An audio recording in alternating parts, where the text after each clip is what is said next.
Welcome to the Explainer. Today, we're going to demystify Prince2, and we're going to do it by breaking down just one single diagram that, well, it pretty much maps out the entire journey of any successful project. Okay, so let's dive right in. And I know what you're thinking. At first glance, this thing looks like some kind of a complicated circuit board, right? But stick with me here, because by the end of this, you're going to see it for what it really is. A super clear, logical roadmap that can take just about any idea and turn it into a successful reality. So how in the world do we even start to read this map? Well, the most important thing to get your head around is that this isn't some rigid set of rules you have to follow to the letter. Think of it more like a flexible guide. So let's break it down together, and we'll start with the basic structure.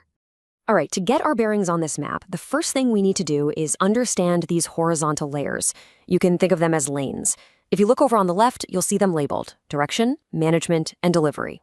And each one represents a totally different level of decision-making and, who's responsible for what.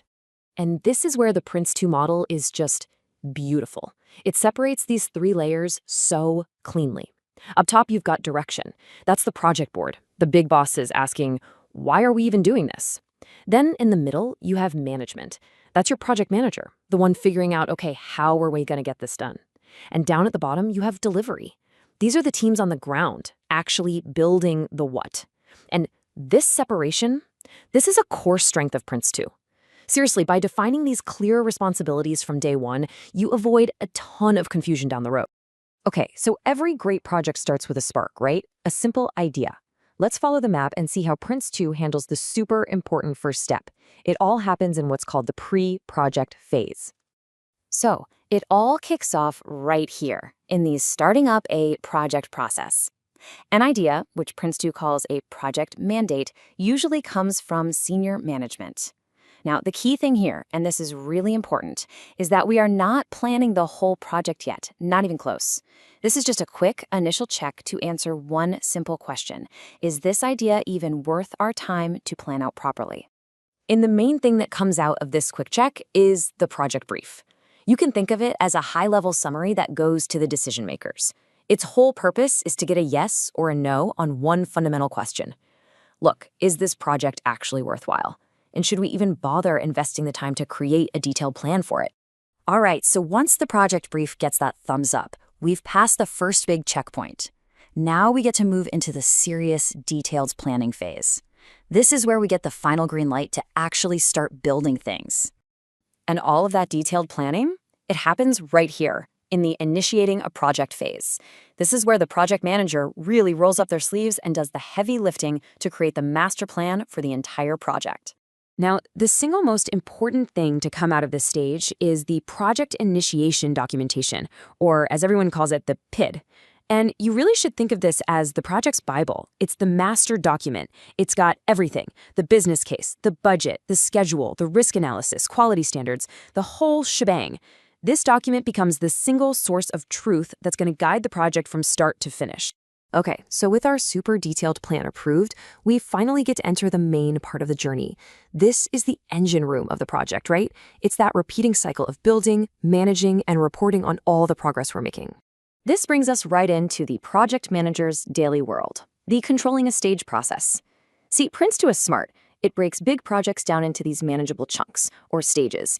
And within each of those stages, the PM's job is to assign work, keep an eye on progress, handle any issues that pop up, and just generally make sure everything stays on track according to that PID we just talked about.